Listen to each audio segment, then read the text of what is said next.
this facet here are now the pre-zygapophysis facet. The load-bearing body, also known as centrum, resists compression. Hello good people, thank you so much for tuning in my channel. I'm so glad that you have stopped by. If it is your first time, kindly subscribe, and by doing so you support my work. These stuff are going to make you understand the distinguishing characteristics of various types of the vertebrae. So stay tuned and let's do this. Well, all mammals' skeleton are similar, almost bone to bone. It doesn't matter whether the mammal walks on 2 legs or the mammal walks on 4 legs. Skeleton can be divided into 2 parts: axial skeleton and appendicular skeleton. For the axial skeleton, it consists of the skull that encloses the brain. It consists of the rib cage that is comprised of the ribs and the sternum, as well as the vertebral column, which is commonly known as the backbones. Appendicular skeleton is comprised of the fore and the head lids, as well as the pelvic and pectoral girdle. Whether it is axial or appendicular, skeleton plays a very important role in vertebrate when it comes to support and movement. And these laws include that of support, whereby it provides a framework where muscles can be attached, as well as where the organs, various organs, can be suspended. Another law is that of protection. Skeleton protect delicate organs such as the brain, which extend to form a spinal cord, as well as the heart, the lungs, eyes, and the inner ear. Skeleton also plays a very important role when it comes to the synthesis of blood cells, such as white blood cells and the red blood cells. White blood cells are produced by the bone marrow of the long bones, such as the fore and the hind limbs, and red blood cells are produced by the bone marrows of the short bones that are found in the vertebral column, the tarsus, and the carpus. Another important law of skeleton is locomotion, whereby the construction and relaxation of the attached muscles on the bones bring about movement in vertebrate, as well as storage. Skeleton or bones are well known for storage of calcium and phosphates. So today's video was basically to help you to understand the distinguishing characteristics of various vertebrae, especially the thoracic, the cervical, and the lumbar vertebrae. So let's do this.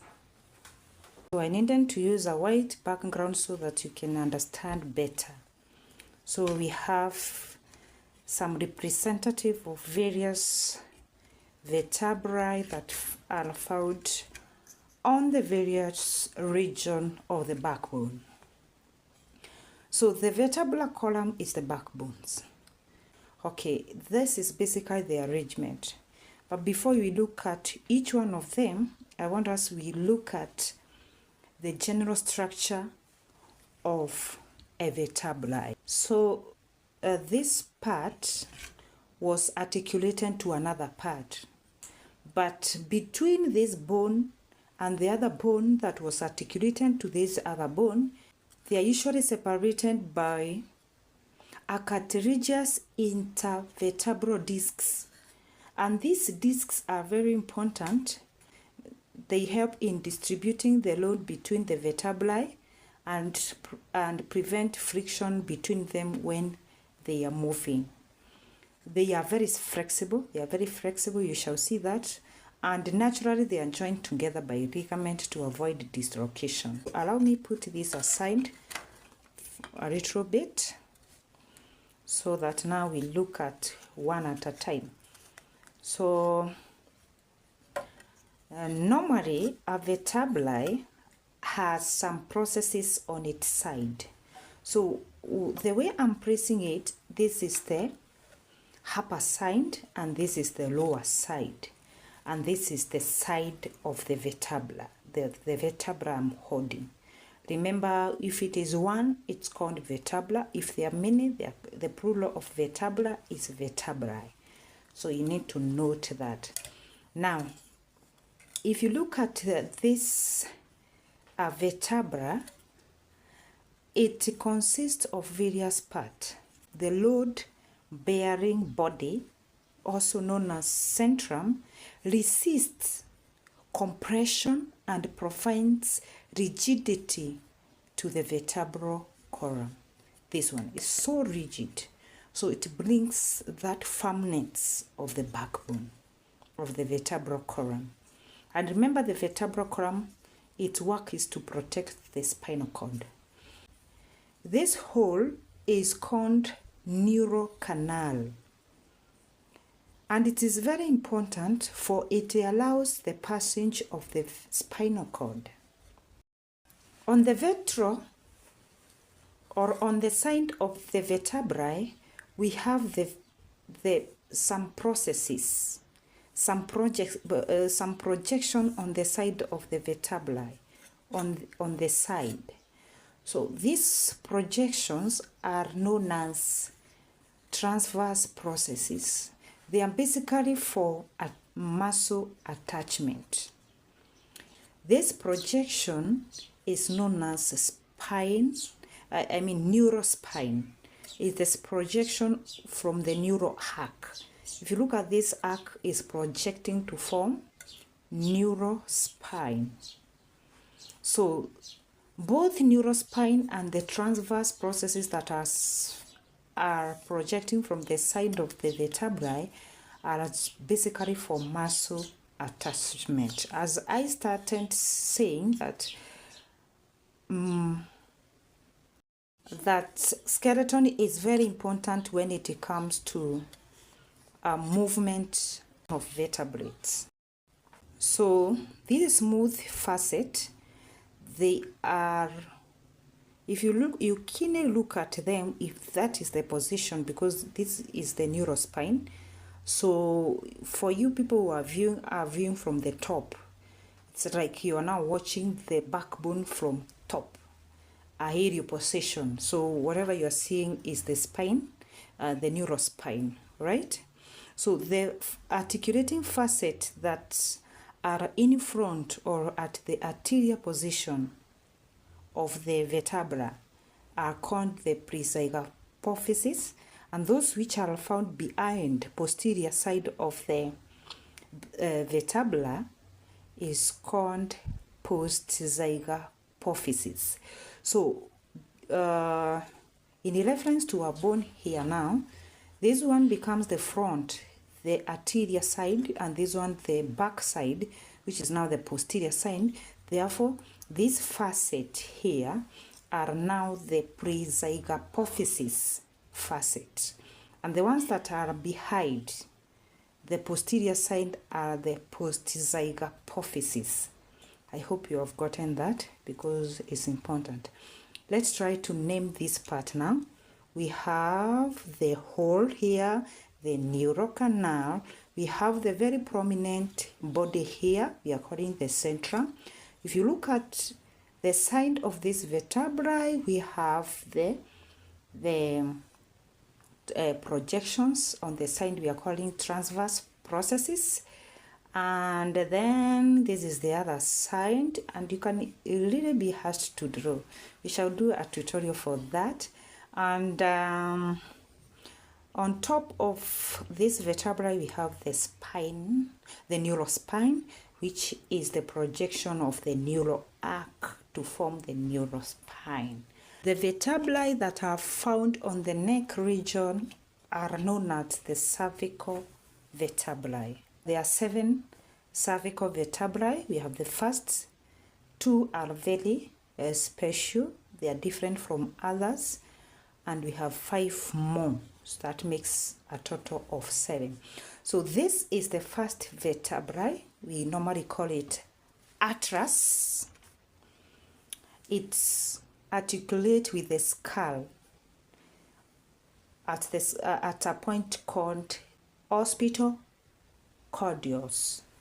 This one articulate with that, And then we have the second one that has some bit of modification so that it is able to articulate with the first vertebrae. Now let's start with the first vertebrae. This one being the first vertebrae, this one. If you look at it, okay, this is the top of the vertebrae. If I overturn it, this is the bottom of the vertebrae, the atlas. Okay, let's deal with this side. Now, if you look at it, the side of this vertebrae has projections that are super different from what I have showed you, and looks the same on the other side. So when you look at this vertebrae, cervical vertebrae, the transverse processes are wing-like. These are the distinguishing characteristics, so that when you look at this bone, you can automatically tell that it is atlas. So look at how the transverse processes look like, wing-like. It looks like actually unburned flying or unburned flying. We have some holes here. We have some holes here, you can see. On the other side, on the wings, on the transverse processes, these holes are very, very important. The holes are called vertebral canals, where major blood vessels pass through to take blood to the brain. Okay, if you look at the neural canal, is super wide and also super articulating facet that will articulate with the endotoid process of the axis. Okay, this is now the posterior side of the atlas, and this is the anterior side. If you look at it that way,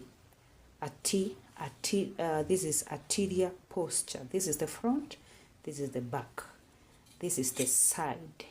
Okay, I can overturn it so that you see. Okay, so this is a super special. Look at this articulating facet. It's super smooth here, the whole of this one. These are facets that will articulate with the occipital cortex of the skull. Okay, so that is all that is special about atlas. One, it has reduced. If you look at it, the centrum is like, okay, it's super reduced. The centrum is super reduced. Look at this, the center, almost no centrum, super reduced. So there is actually no centrum here when we talk of that.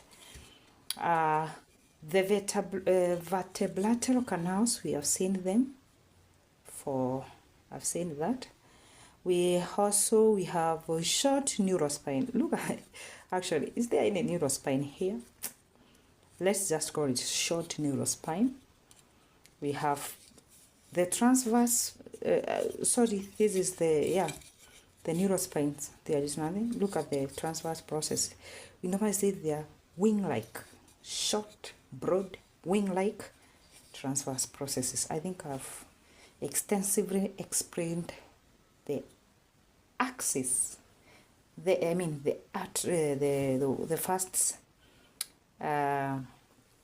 first vertebrae, the first cervical vertebrae. Now look at the second vertebrae. This is the second vertebrae. You are viewing it from the top. So an aerial view. So if you look at it, this should be the neurospine. This should be the transverse processes. If I overturn it here, this is the neural canal, is super wide also, and this one is the centrum. The centrum, right?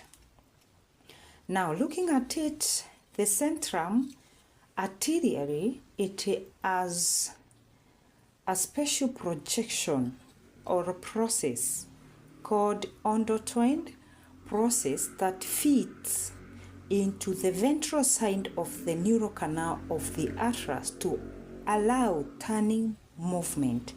Let's try to see that. So this is the endotwined process, and it is going to articulate with the side here of the first vertebrae, cervical vertebrae, the atlas. Remember, this one is the axis.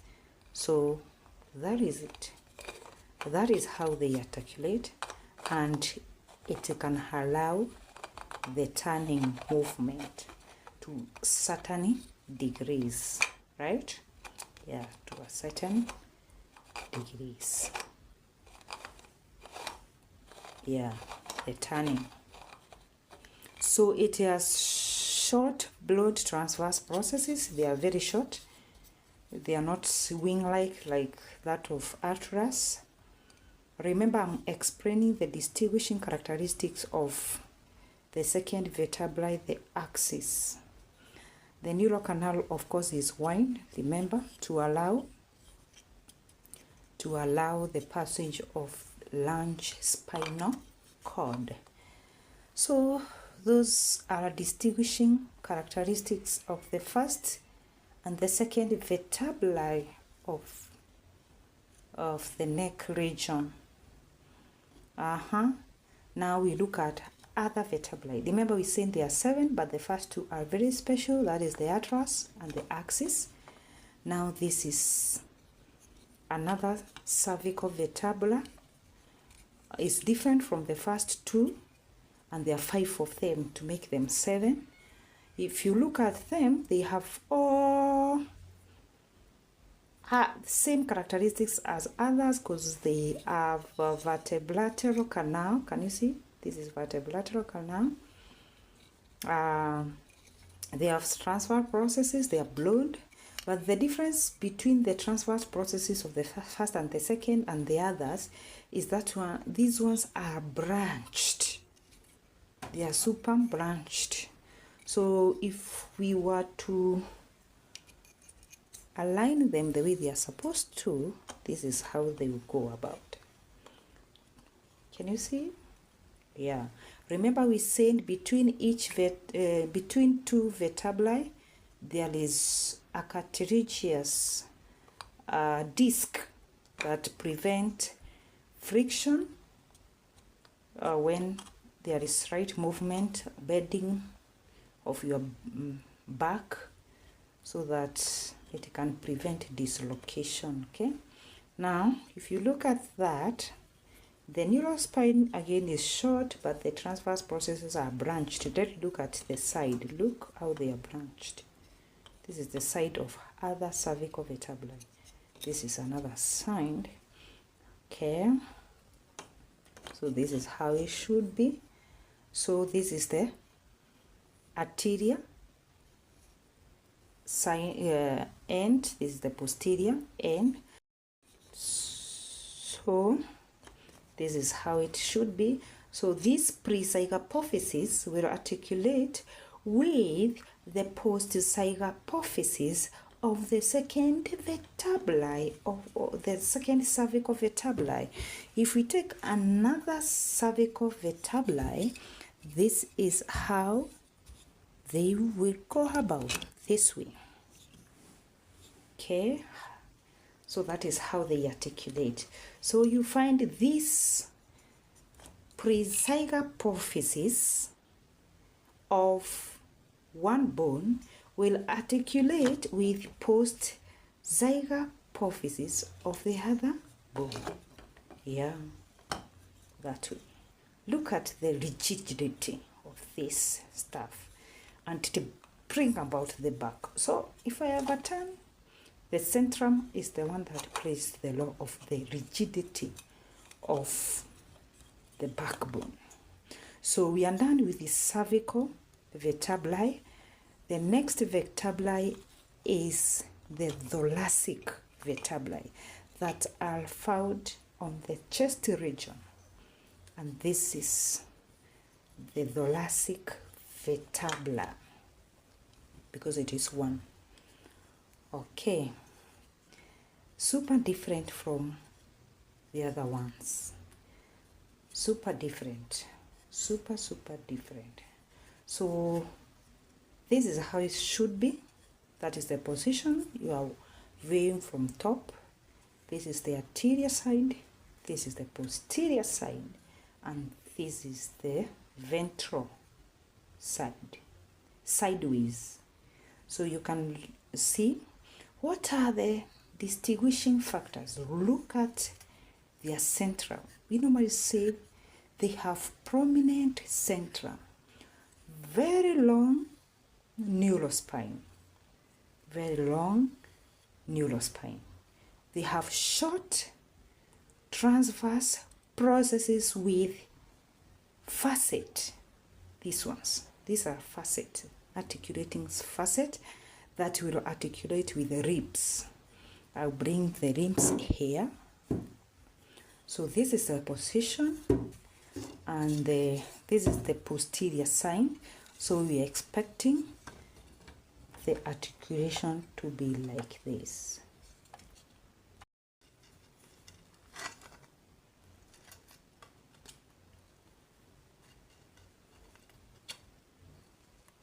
This is how they articulate. This is a facet. This is facet.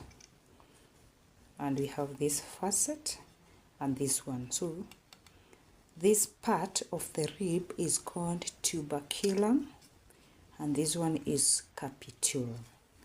So tuberculum articulate with the tubercular facet of the thoracic vertebra, and the capitulum is the one that articulate with the capiticular facet on the transverse processes of the thoracic lip, the thoracic vertebra. Yeah, so that it will look like this. And we have many of them. There are 12 of them to form a rib cage. So towards the end, you'll find a cartilaginous end of the rib that will articulate with this sternum to form a rib cage in order to protect the delicate organs around there, that is the heart and the lungs. Now let's look at the lumbar. The lumbar, distinguishing characteristics of the lumbar. They have massive centrum to support the weight above it. They have broad neurospine for muscle attachment, and we have long and broad transverse processes, again for muscle attachment. Sometimes they might, some animals might have metapophysis, anapophysis, and hyperpophysis processes. It has broad neural arc. All those are the distinguishing characteristics of the lumbar vertebrae.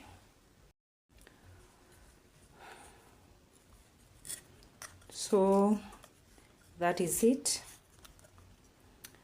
The aerial view, side view, anterior view, posterior view, any other? Yeah, under view. I don't know. Yeah, that is all about the lumbar vertebrae. This marks the end of today's tutorial. Thank you so much again for watching up to the end. I hope you've enjoyed. Don't forget to give it a thumbs up, share if you can, and may God bless you. See you till we meet again in another video.